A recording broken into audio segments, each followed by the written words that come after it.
Dear friends, Operator Starsky here, and this is In Time. The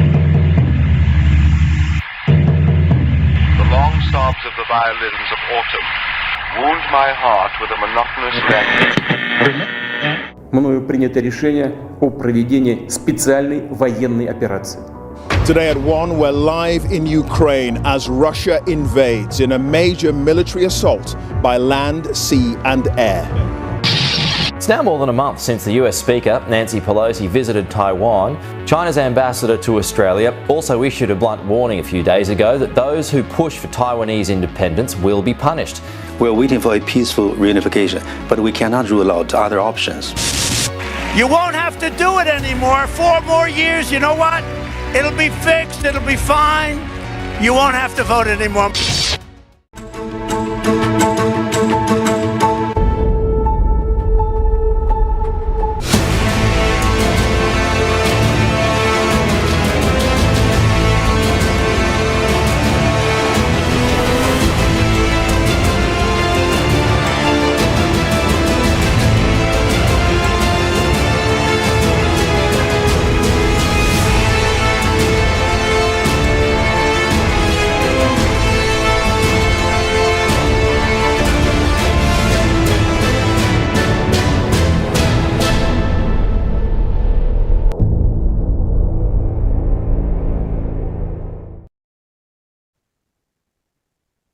Hello, everyone, and welcome to In Time. My name is Nicholas Lamar Suter, and with me today is a Xandering person. Xandering, how are you? I'm doing outstanding. Taking in the lovely sights of Las Vegas, Nevada. Nice. I've never been. You've been to the moon and back 7 times now. Is that basically how much you've driven? Oh, well, the equivalent of. Yeah. Oh no, I never been to Nevada. Well, I'm jealous of that. I'm aware, too, that because of the Amazon Web Service, you may cut out, we may lose you. That happens sometimes anyway. If it does, I'll just fill in all the answers I want to hear, which is kind of what I do anyway, I think, on this show. Yeah, I'm kind of superfluous. Well, no, you're the sexy, you know. I have to play the. Well, no wonder your show hasn't taken off, if that's what you think. Yeah. So I love that intro. We played it earlier. It's from Dictators versus Democracies. It quoted Putin starting his special operation. It quoted the for me, the one that just sends chills down my spine is the Trump quote, "You won't have to vote again, it'll be fixed." He literally said it'll be fixed. Oh my God, I forgot that. And it'll all be taken care of. And that's the intro to Dictators versus Democracies. I met Theo just a couple weeks ago, actually, but I've gone over his podcast. His YouTube channel is still on the younger side, but he's got a lot of shows and covering a lot of different areas in which, for us right now in time, we've been covering the U.S. mainly. Previously, we were covering Ukraine, but Trump has just caused us to move. And we thought we'd have Theo on. So without further ado, please welcome Theo from Dictators versus Democrats. Theo, how are you? Hey, how are you doing? Good to be on. Oh, it's really good to see you. It was, and you had me on too, so we got to do another interview. So we've been on a couple of streams together, and it's always been a delight. Before we begin, because I'd like to know why this is so important to you. This wasn't sort of where you started. You've ended up in kind of a different place than where you started. What were you intending to be when you, quote, grow up, and where did you start your illustrious career? So I've been on a bit of a roller coaster. So I intended when I was younger to be a journalist, which is what I am now. I was inspired by figures such as Murray Colvin, Anthony Lloyd, people like Christopher Hitchens, although he could be a bit abrasive at times. And when I left university, moved to the United States, I moved back home, I found myself on a different path, and I ended up joining London's Metropolitan Police Service, because I felt that in order to really speak about societies, you kind of need to be on the coalface for a period of time.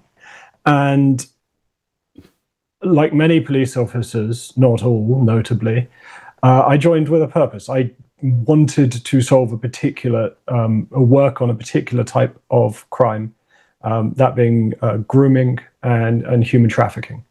And I ended up on missing persons units and eventually in the human trafficking investigations teams. Right, and yeah, after about 7 years, I sort of realized maybe it's time to move on, and resigned and became a journalist.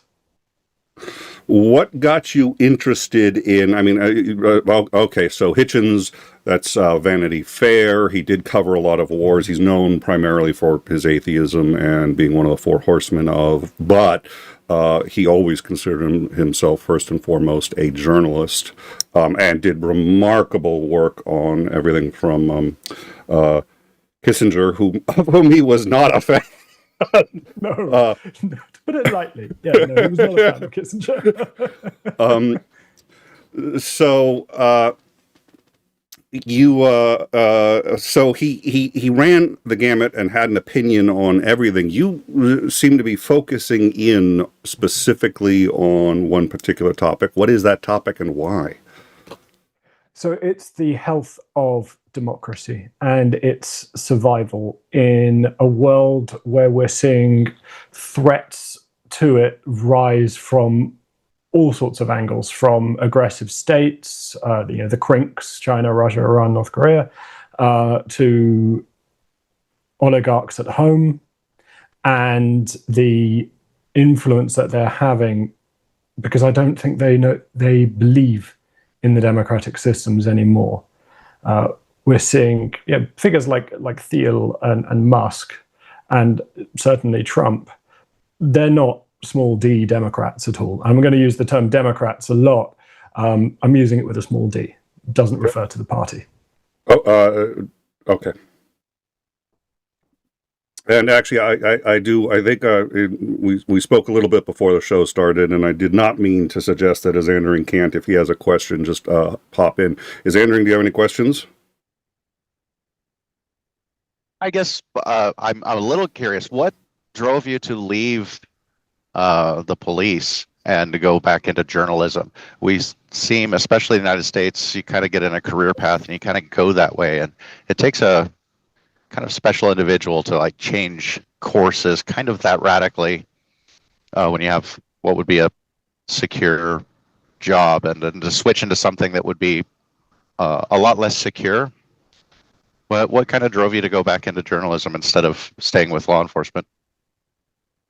Well, in the United Kingdom, you are politically restricted as a police officer. So you cannot speak publicly about politics, basically. And a lot of things were happening which were deeply, deeply concerning to me. And I felt that I can make a difference to some individuals as a police officer, right? And I always used to use the parable of starfish. A man's walking down the beach, throwing starfish back into the sea that are drowning in the air. Another man encounters him, questions, why are you doing this? There are so many here, it won't make a difference. And you pick up another starfish, you throw it back, and you say, well, it might have made a difference to that one. And I still try to live by that, but I felt that I wanted to take a bigger role. And where I was looking at the micro as a police officer, and I can think on literally one hand the amount of people that I'm pretty sure that I made a real difference to, which isn't many over the course of a 7-year career, but that's kind of the nature of that game, unfortunately. And I wanted to zoom out onto the macro, and I wanted to talk about these issues which have been frustrating me and worrying me for a very long time. So, as you decide to focus on the health of democracies, let's talk about how do you measure a healthy democracy versus a dictatorship? What are the key indicators for you that give you either a warning sign or let you know you've crossed from one into the other? Well, the primary one, positive and negative freedoms. So the freedom from abuse, freedom from torture, freedom from enormous government oversight onto your life, and then the freedom to move, the freedom to speak, the freedom to, if you want, start a business. The big one though is the freedom to speak. Freedom of speech is the most important, because if you can't speak out, well, then you have very much limited other tools, which is why it's perhaps overused in a lot of circles when discussing democracy, authoritarianism, dictatorship. But Orwell's 1984, the creation of Newspeak, robbing essentially the people of even the means to articulate their grievances, which I think is among the various things in that book, one of the most sinister. So freedom of speech. Can you speak openly? Can you speak freely? And democracy, again, is not a switch, it's a scale, right? So in the United Kingdom, there are limits on speech. You are certainly less free in certain aspects than the United States. However, you're certainly more free than the People's Republic of China or Russia. So what to look for is increasing limits on speech, increasing limits on movement, and increasing influence of the state, and especially when you start to see the rise of paramilitaries. And also look for language, look for symbols, look for enemies, and look for the language of us and them. These are very dangerous things. Did my head mod just say supporting In Time on Patreon is double plus good? I think he did. It is indeed double plus good. And we do have all the links. It's bigly. It's bigly good. That's even better. It's bigly. It's Kofifi. It's bigly good. It's Kofifi. It's Kofifi, like the greatest. No one compares. It's Kofifi in a way nothing has ever Kofifa'd before. And we do have a link to Theo's Patreon, YouTube, blog, and Substack. That link is, the YouTube is pinned, and the links are in the description. So let's bring this out. This is as of the close of 2000, and let me, you know what, I'm going to get this bigger. That's 2004. That is from the Economist Democracy Index. And we can see Australia and Canada have us in the US here beat. A number of European countries have us beat, but we're certainly doing better than a few of the countries in Middle and South America, and that huge swath in Africa and Russia, China. So how is the health of democracies right now compared to historically, and what are the concerns that you have? Well, historically, I mean, democracy, its comeback is relatively recent. Go back to, say, 1800s in Britain, you couldn't describe that really as a democracy by today's standards. But in terms of the last 20 years, democracy is on the back foot. And despite, Pinker, the angels of our better nature, less violence in the world, I think he will be proved wrong within the next 5 years.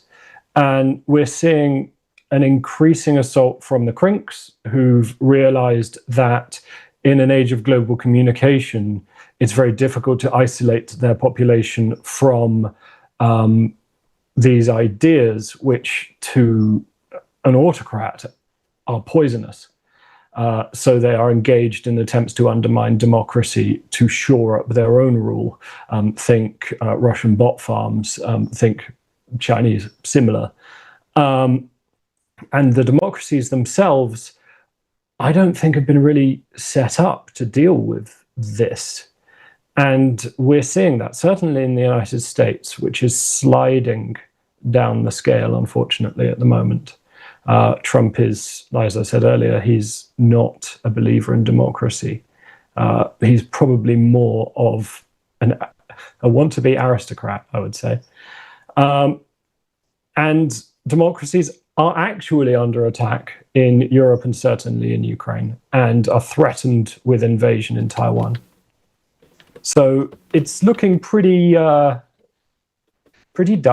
at the moment, but there are a lot of people who are fighting back, and those are the people who I interview on Why We Fight. You interviewed, so we're going to talk about a couple of different areas, but I wanted to start with Hong Kong, which of course used to be under British control, and there's been a huge change as the year 2000 came. And for a lot of our younger audience, they may be like, wait, isn't Hong Kong China? Yeah, well, it's supposed to be slightly different, but it actually also wasn't always China. So there's a Hong Kong playwright, 𝐍𝐤𝐜𝐿, who I think you interviewed, and Dr. Mark Clifford, who's president of the Committee for Freedom in Hong Kong, the foundation, who I think was speaking on behalf of Jimmy Lai, who I believe is in prison. Is that correct? Yeah. He's been in solitary for over 1,000 days at this point. Well, why is he in solitary, and what is it that that Dr. Clifford is trying to bring to attention in Hong Kong? So Mr. Lai was a newspaper owner, a media mogul, essentially, who spoke out against many of the changes that the Chinese Communist Party in Beijing wanted to institute, particularly things like the national security law. We saw enormous protests in 2019, and then the umbrella protests beforehand. And Mr. Lai was outspoken and influential, and in putting forth 2 of the CCP's 5 poisons: freedom for Hong Kong and democracy. And Dr. Clifford is a friend of his, spent a lot of time as a journalist in Hong Kong, and really saw freedom, civil liberties get eroded to the point where they are almost non-existent in Hong Kong now, and had to leave, and now does what he can from the United States in terms of advocacy, fundraising for exile, dissidents, etc., and political work. 𝐍𝐤𝐜𝐿 is an artist, a playwright. She was working in Hong Kong and shows around the world. She's a Hong Konger. And her work wasn't overtly political, really. But she described how she has no idea where the national security law's red line is from acceptable speech to unacceptable national security threat. And she was told by a friend of hers that she was on a list of people to be arrested because she had taken part in protesters as a protester. In protests as a protester during 2019, etc. And therefore had to stay in France and claim refugee status there. And is still not free of it. This is something that I've seen time and time again with exiles, with dissidents living in the United Kingdom, living in France, living in other countries. Transnational repression is a shadow that follows them. 𝐍𝐿𝐜𝐿 had her laptop stolen in Paris, right? Not an unusual event. Paris is a crime-filled city. But her mother was then invited to tea, which is an invitation you can't decline, from police in Hong Kong. And she was shown pictures of 𝐍𝐿𝐜𝐿, which were only on that laptop. this is the kind of thing that you see in authoritarian regimes. It's nothing is private anymore. The state has a hand and an interest in everything. Well, and all. Yeah. Yeah. I like the pointing out too. There have to be no clear lines between when you've broken the law and when you haven't. That way everybody's in a constant state of fear, and errors on the side of not doing anything that might upset the dear leader. I think that gets back to your point about free speech. Xander, any questions before we move on from China and or Taiwan? Not right at this second. Hold on. So, Taiwan. Tell me what's going on with Taiwan. There's concerns that they're finally going to invade Taiwan now that Trump is in office. Trump is just sort of like, well, there aren't going to be any more wars that I don't start in under my regime. What's going on in Taiwan right now? What's the status of China in regards to their wanting Taiwan back? So the CCP has never rescinded its claim on Taiwan. Taiwan is where the nationalists, in the wake of the Chinese Civil War, fled, nationalists under Chiang Kai-shek, and they were in a really bad way. Fast forward to today, they adopted democracy. They joined the global trading order. They made a lot of money. They were very successful. And one of the CCP's main sells to the Chinese people is that, because of our history, democracy isn't the right fit for us. And it's very difficult for them to do that and have outliers like Hong Kong and certainly Taiwan. And they're also engaged in switching their mentality from, and this is something Professor Sarah Payne at the US Naval War College talks about quite a lot, from a maritime global order mentality, which is you join this lovely trading order, you make a lot of money, the standard of living at home increases enormously, and everybody works by a set of rules, things are quite stable, and the rising tide lifts all ships with that.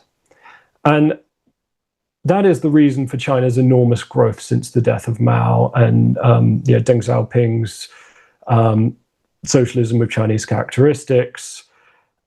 And that is now being thrown away by Xi, who is moving from that to nationalism, because China's hit the growth plateau, which is normal.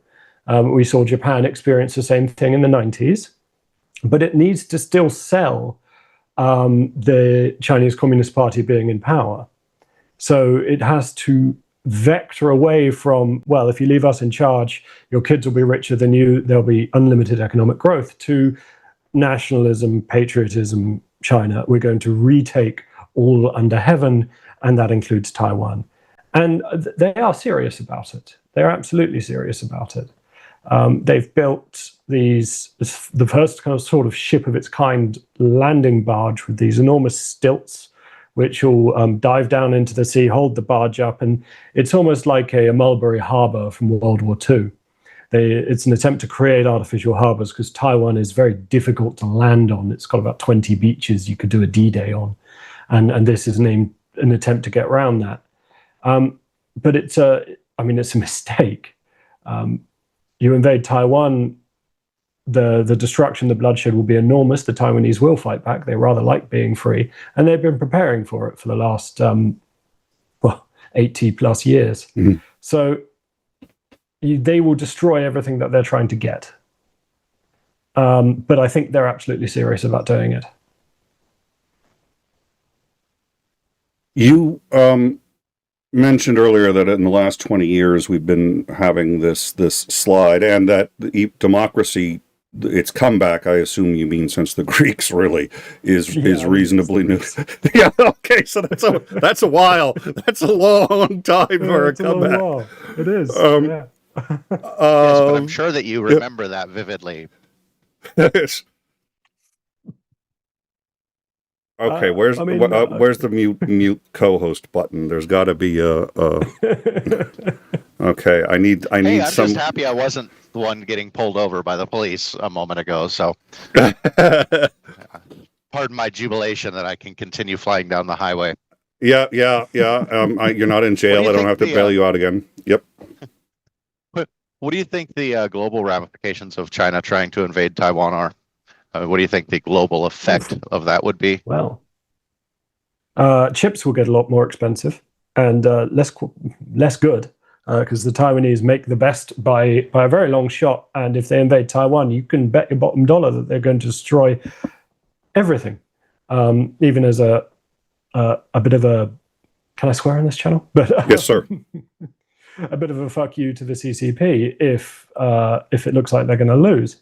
But it's enormous, and it's very similar to the global ramifications of Russia's war in Ukraine. And it is a refutation of this global order that I spoke about, the maritime trading order, where borders are what they are. You can trade with one another relatively freely, and then everybody can develop their economies, make money, and improve quality of life. And it's a complete refutation of that. And it's a return to much more 19th century continental power values, where if you need security, well, then you need to gobble up your neighbors. And more land equals more security. And it's empire building, basically.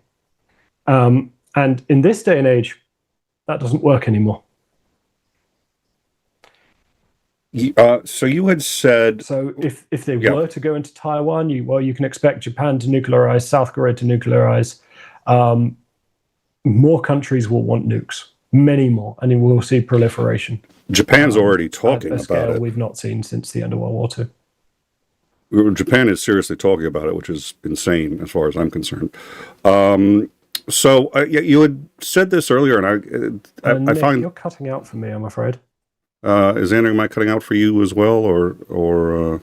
No, I can hear you. All right, so I think you may have an issue on your end, Theo. Hello? Yeah, I can hear you just fine.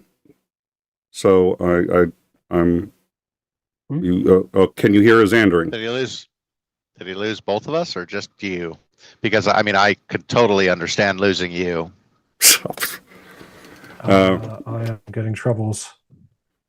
Do you want to go out and then come back in?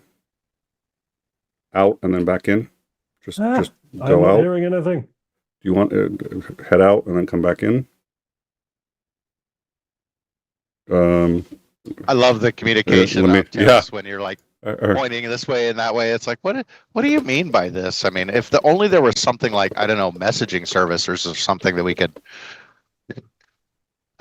Like Discord, like I'm doing now. So I'm hitting him up on Discord. There we go. Oh, he's got. We're back. And what a smart. What a smart person would have done would have been reading the super chats while we're. Oh, there isn't a sound. No sound issue to see here, folks. Reading super chat. Anyway, what were you going to say? Sorry, no, I'm back in, and I completely missed everything after my response about Taiwan. Well, my question was: you'd think that you had mentioned the Taiwanese will fight to keep their freedom, and you'd think that people want freedom and like freedom. I like freedom. Freedom sounds good. But you had mentioned earlier that our actual tendencies aren't towards freedom. They're more towards dictatorship, and certainly the vast majority of our history has been more that than democracy, which seems almost counterintuitive, especially if you live in a democracy. You're like, there's democracy everywhere. Could you explain that a bit?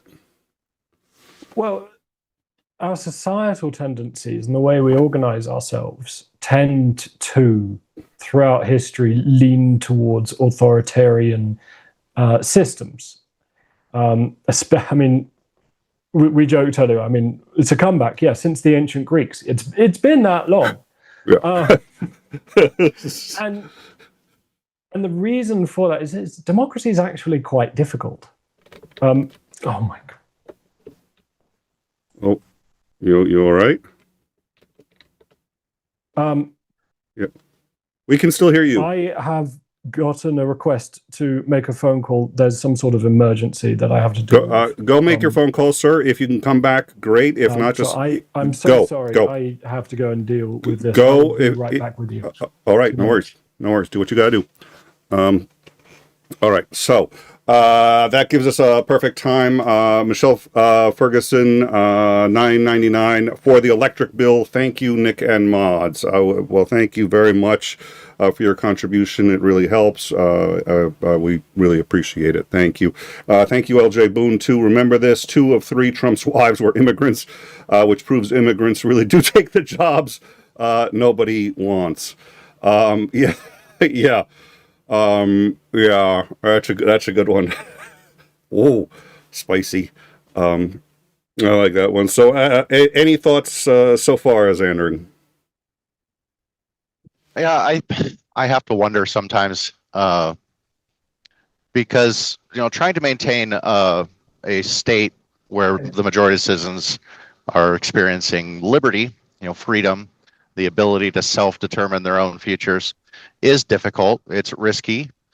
It's dangerous, and a lot of people get focused in on their own lives, and they don't want to have to deal with the responsibility of managing something else. We have our own lives. We generally fill our lives with things, and you have to try and give something up if you want to get something new. So I think that, and I think a big influencing factor is almost all families start out as a little communist commune. It's like you have parents who are in charge of everything. They're dictating everything that's happening. You have children that are dependent upon their parents, and then as they grow up, they get more autonomy. So starting from a young age, the first model of society that you are exposed to is a communist one. So I think that when we start growing up and dealing with trying to make our own lives, especially if we start in a more democratic country to begin with, we start pursuing our own interests and trying to take on the responsibility of maintaining liberty and democracy can be quite burdensome. I know so many people that have zero interest in politics. They don't want to talk about it. They don't care or know what's going on. They don't care to know what's going on.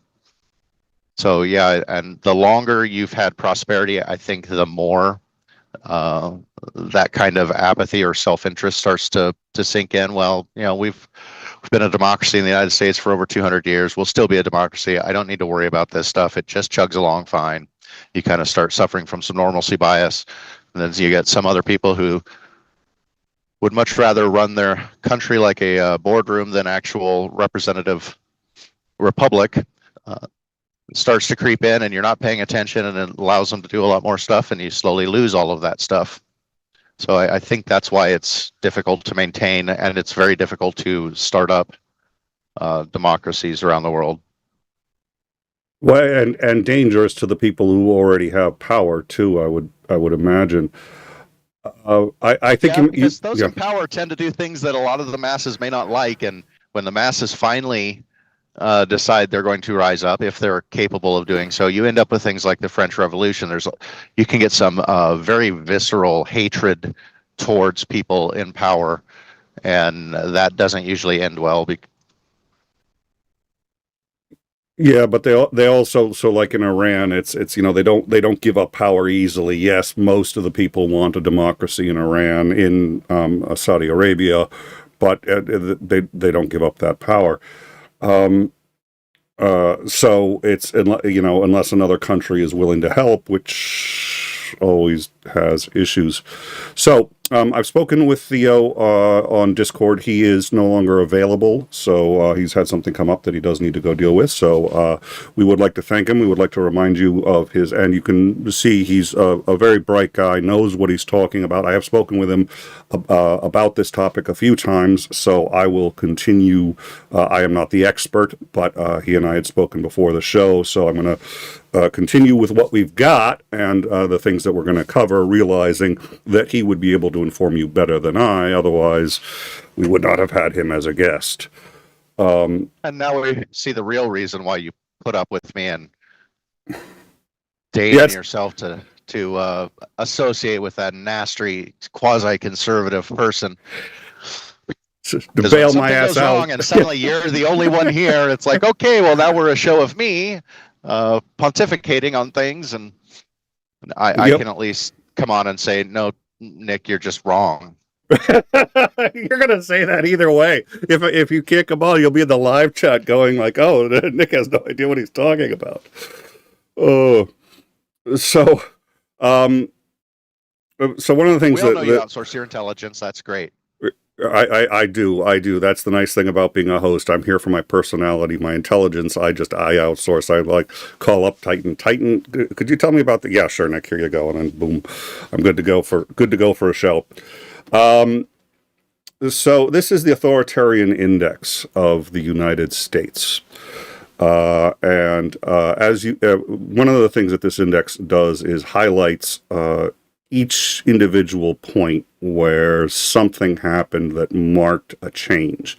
And you can see the first three there, starting with the violence in Charlottesville, but going through, and you can see this huge rise in authoritarianship. I think we all sort of know it's there. Our last show was about Trump now ordering the Justice Department to pay him $250 million.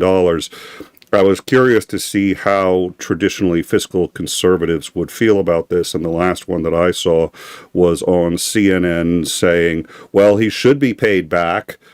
He had to put a lot of money into lawyers for fake suits from a weaponized Justice Department. That's not true.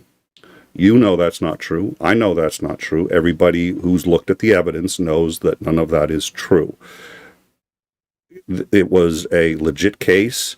He was found guilty by a jury of his peers. 12 people and his defense attorneys had a hand in selecting those 12. Followed the complete process and was found guilty on 34 felonies. In another case that probably would have found him even in more hot water had it been allowed to continue, but he became president. So now he has literally got his hand in the till, in the coffers. I did want to ask you about that. Before I ask you about that, however, here I am pre-cutting you off. This is the authoritarian index currently of the United States on a scale of 1 to 5. It has historically been closer to 1.5 or 2.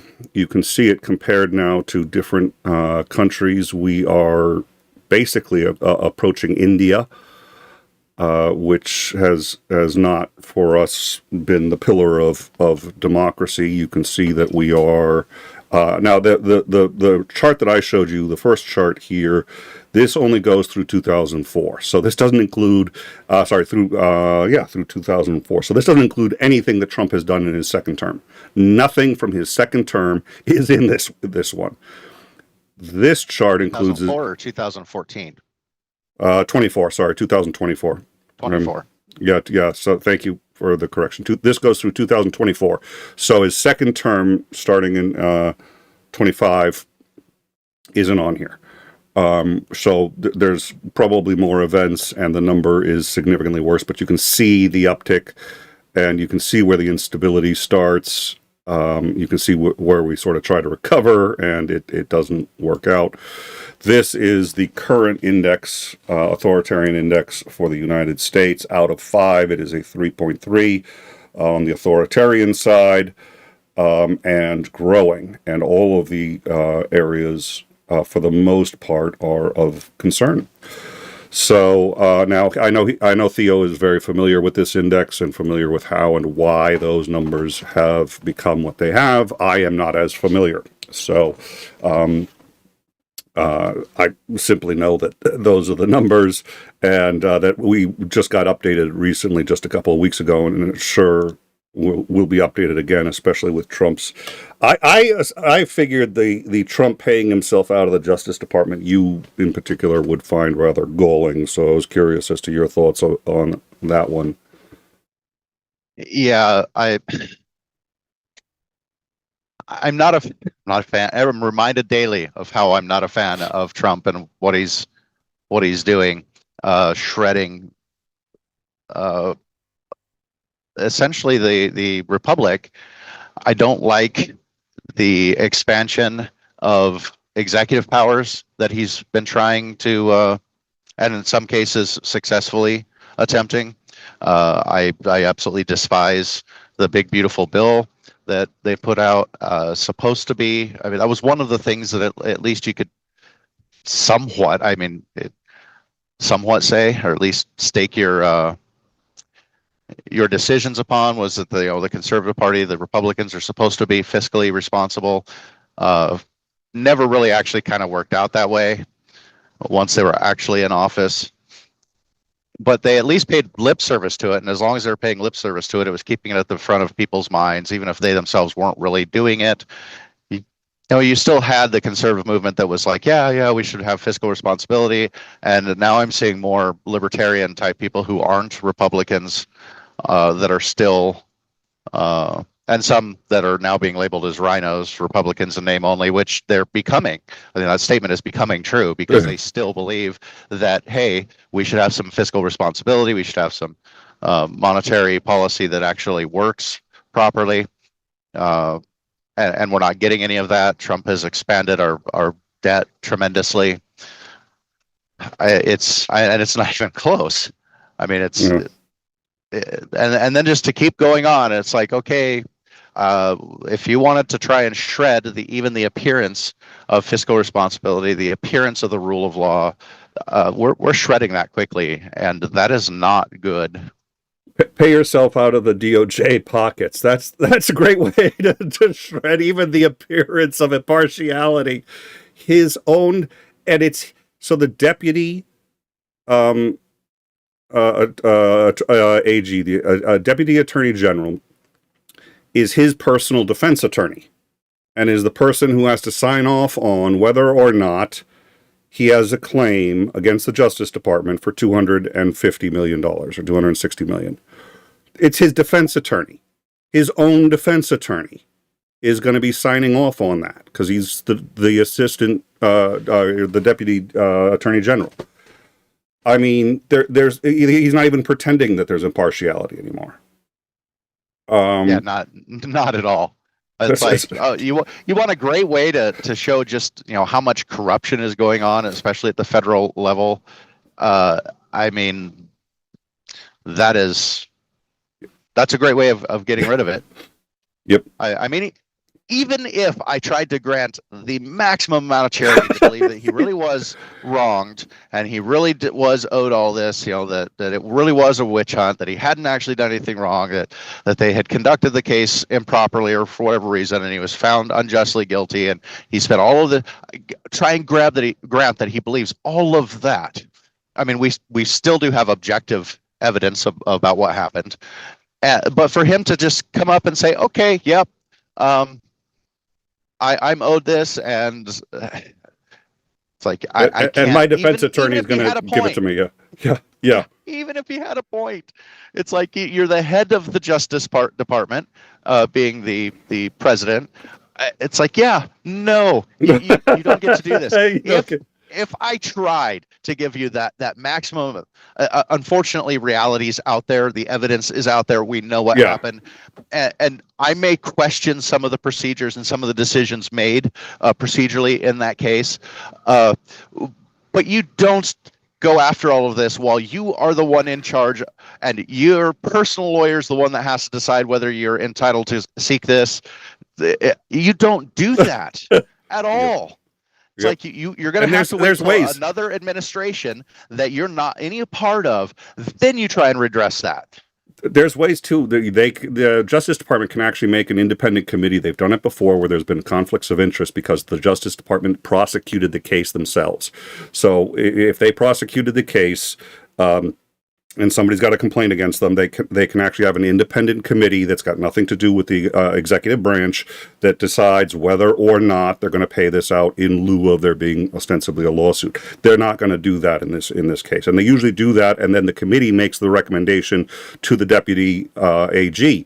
In this case, the deputy AG is just deciding for himself, and I think we all know how, in fact, Trump has already said he's expecting to see it on his desk for approval in the next week or so. So it's like, it's just he's paying it. The idea that MAGA hasn't gotten more upset by this, because this is presumably the very swamp that they wanted drained. This is worse than I've ever seen government corruption. I mean, since it's worse than Nixon. It's worse than Nixon.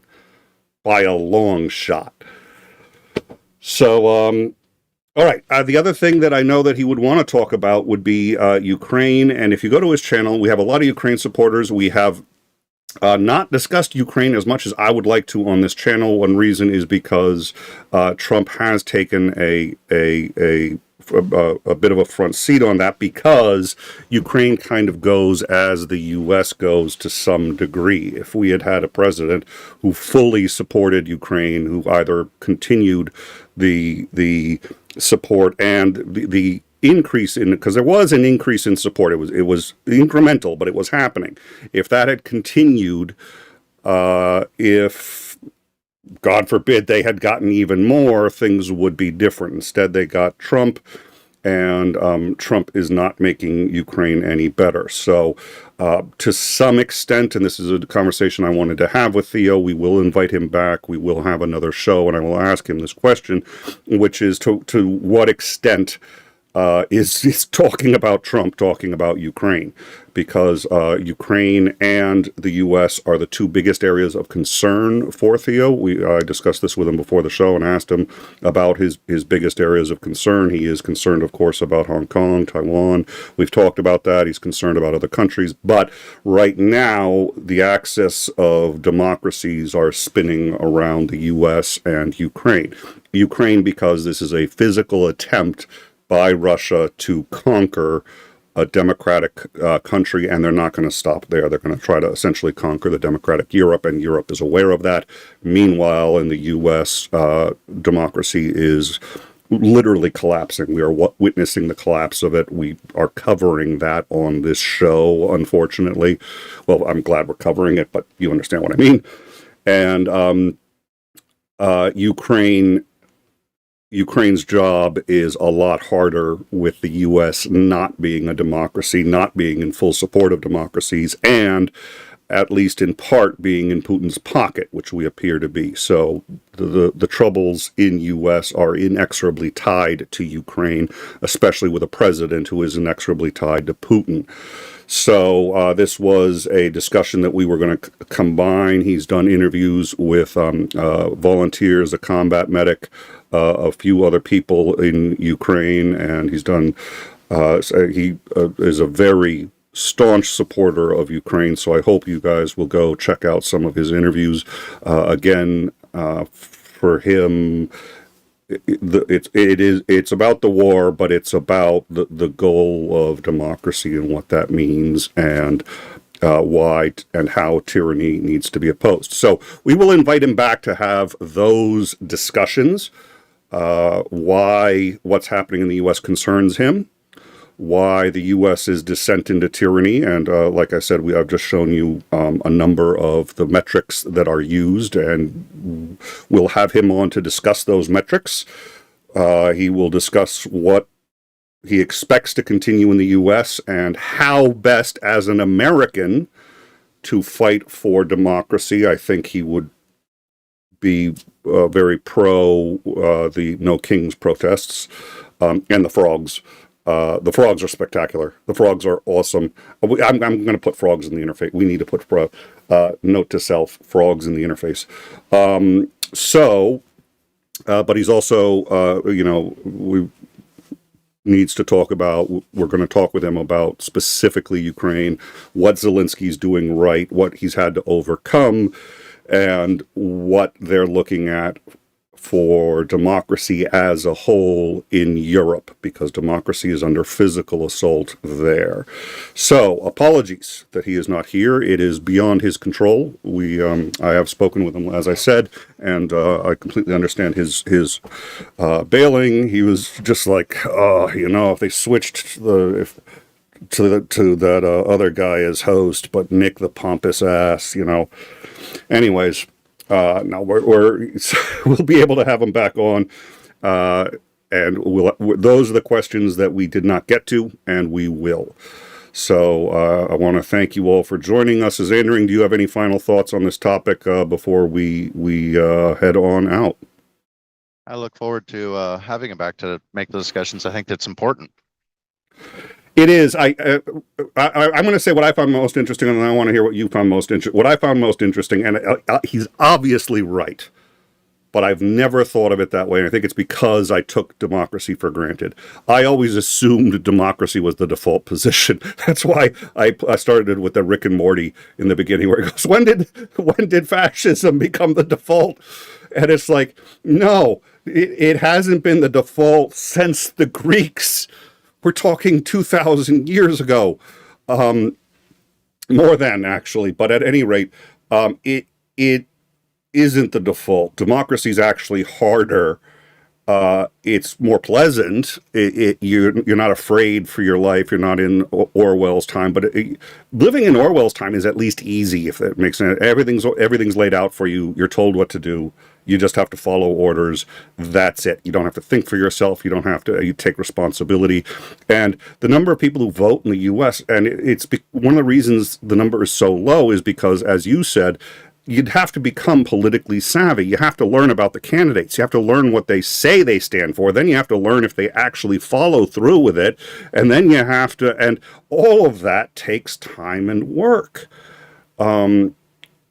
And I mean, that's one of the reasons I run an educational program, is to try to make that easier, but it's still a challenge. And those of you who are here are engaging, and in a democracy, you have to engage and you have to be educated. And so it just takes more work, and people become too complacent. So I was surprised by that.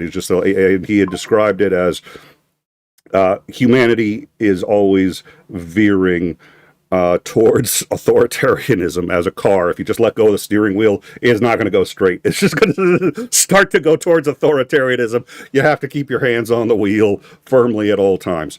So that's one of the things that he had told me, and I thought that was good.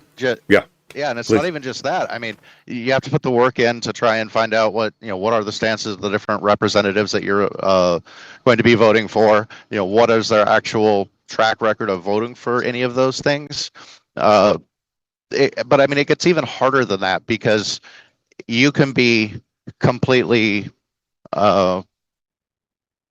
misled, especially today. It's been getting harder and harder and harder to try and discern what exactly is real. And I don't think that it's going to be getting any easier with the advent of AI and how much better it's getting. We're getting to the point where deep fakes, audio and video, quote unquote, evidence. It's like, believe it with your own eyes. I saw it with it's there on video, it's there on audio. And that is no longer a metric for whether something's true or not. So there's not only do you have to put in the effort to try and learn, and some of these things are very complicated. Foreign policy. It's like you go on a roller coaster where at first I'm thinking, okay, this is super easy. Here's some pretty easy things. We're not the world's police. Let's stop doing this. You have some very simplistic kind of views on it until you start digging into it a little bit more, and then realizing there's a hell of a lot more nuance here. And some of these things that I was just like, hey, this is just really bad, have created some incredible benefits for the United States. It is not that easy. And so then you're faced with things, well, what is the right answer? Here's what we've been doing, and I don't like the outcome. But when we start changing things, is the outcome going to get better or worse?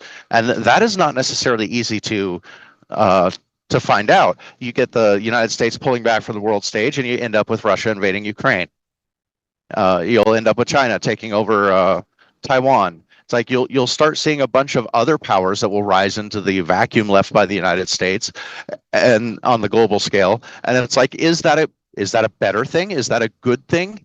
And then of course you have to go, well, good for whom? Am I going to be a nationalist citizen and care only about the United States and not give a damn about the suffering of other people around the world, or am I going to be a global citizen, recognize that we're all on this spinning ball of rock together, and that things that affect the world globally are going to affect me too?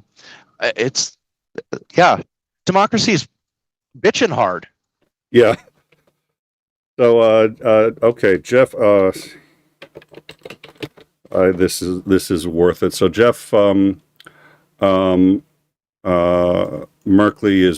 he's a senator. He is making a protest against Trump, and he is now, according to Richard Don Quixote, the senator has just crossed 20 hours in his marathon floor speech on authoritarianism. He began speaking at 6:20 p.m. yesterday. You can see it live. It's a Senate speech, so it's not a filibuster. I don't know. I assume because they're closed, he can do that. Because you can't filibuster in the Senate. It's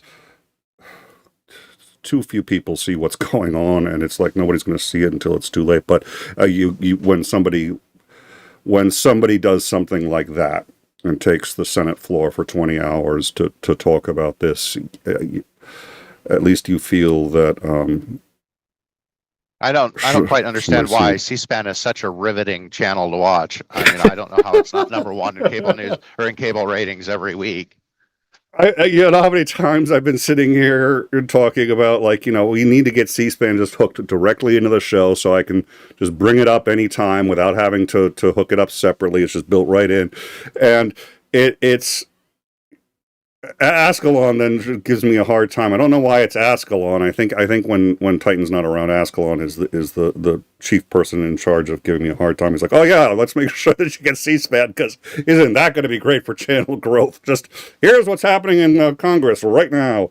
But yeah, I need to dock both their The other thing we pays. run into, as far as keeping democracy, because the federal authority in the United States, since I'd probably say 30, 40 years after the Constitution was actually ratified, we started seeing the encroachment of the federal authority into everything, an expansion of its powers, seeking to expand its powers every year, and it's been that way for quite a while. I mean, it was fairly well held off for the first third of our history, and we got up to kind of Grover Cleveland, by today's standards a pretty terrible human being, but as far as presidents go, probably one of my favorite presidents is the job he did as president. Please don't use him as a personal role model to aspire, because he's said some pretty atrocious things. I would even say they were probably a bit of leaning towards the more extreme side, even in his own time, but especially today, don't rely on this guy for moral role model. But as president, I think he was probably the last one that truly believed in the Constitution when he vetoed the Texas Farm Seed Relief Bill, saying, I can find no warrant in the Constitution which allows the appropriation of public funds for individuals or interest groups. So, and then since then, we've seen quite a bit of jump in the federal government taking over and doing things. So then you run into instances like Trump, somebody who's really polarizing, and there's very loud people in favor, very loud people opposed, and you'll get a lot of people who already don't care for politics but thought maybe we should pay attention to this a little bit, start suffering fatigue pretty quickly. They're tired of listening to shrill people because the loudest people tend to be the ones that are heard the most often. And they're just sick of it. And they've tuned out, checked out. They're like, you're all a bunch of, bat snot crazy people, and I don't want anything to do with any of you. Unfortunately, that removal of yourself from the the political landscape just means that those very loud, shrill voices are the ones who are dictating not only the narrative, but are swaying the people towards one side or the other as far as acting. And we really need reasoned argument, evidence, and we really need to get back to that kind of core. Hey, here's the real world. Here's what's really happening. Here are policies that actually make sense, that aren't just kickbacks to the special interest groups that have essentially funded my campaigns to get me elected. It's like, that's going to be really difficult, and I don't see how we do it other than drastically restricting the federal government again, and I don't see how we do that. I think those are both excellent points. That I don't see how we do it without restricting the federal government, and I don't see how we do that. You had one other point I wanted to bring up, and then I got distracted by two pieces of breaking news that we're going to have to we don't have to spend huge time on. But the U.S. has just struck another boat. We've struck a boat in the Pacific. So this is not in the Caribbean. This is in. Well, let me just make the distinction here. We struck a boat in the Pacific, alleging drug trafficking. It's in the Eastern Pacific. Let me see what I can find on this real quick. But also, North Carolina. The GOP has successfully redistricted to give themselves one extra seat in the House. This in conjunction with the, I believe, 5 given by Texas, will make 6 new GOP seats that have been created by gerrymandering and redistricting in the states. And they literally admitted that they did this at the behest of Donald Trump. He asked the state to redistrict in order to not lose the House in the midterms. So we now have one more state that has done it and given one more Republican to the House of Representatives in the midterms. The MAGA crowd is going to have to take up Pilates and yoga, because the amount of contortions that they're going to have to go through in order to make these things in line with supposed conservative values is astonishing. I don't like gerrymandering at all from any side. And I'm pissed off that they did this. So this is the 8th known strike, military strike. It is a vessel in the Pacific. So it's the first one that's outside the Caribbean. So they have now moved outside the Caribbean and are expanding the area in which they're striking boats. There were 2 people on the boat. Both are purportedly killed. So we'll have more on that on the Discord. I want to move on. I don't think we need to go to breaking with either of those, but I thought our audience would want to know. Yes? I think that's, it's troubling that we're doing essentially extrajudicial killings for crimes that, even if we were to capture them, aren't capital crimes. So I have issues with that. Unfortunately, I also think that in the grand scheme of things that matter to the American people, that's incredibly low. I don't think it should be, but people just aren't giving a shit because, hey, drug dealers, we have a drug epidemic. We just don't care. I hear that even from people on the more liberal end are like, of the things that we need to concern ourselves with, the fact, is it a human rights or a violation? Is it a war crime? Probably, yeah. We shouldn't be doing extrajudicial killings outside of, American territorial waters, which is the only, ironically, the way that Trump can justify it, of foreign citizens. But it's still, unfortunately, I don't think in the grand scheme of things really makes much of a difference.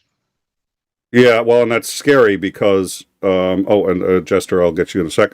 It's scary because what he's doing is normalizing the fact that he's committing murder, and it will be, don't worry, it'll be on U.S. soil soon enough. So those of you concerned that he's not doing it on U.S. soil, don't worry, you'll get your wish. Jester, $5, quote, "It just auto-steers towards fascism. No, it's being steered in that direction. The rich think it will benefit them. I think that's true. It is a game of chicken in a sense to see how far you can get to the cliff without driving off. How much can you get?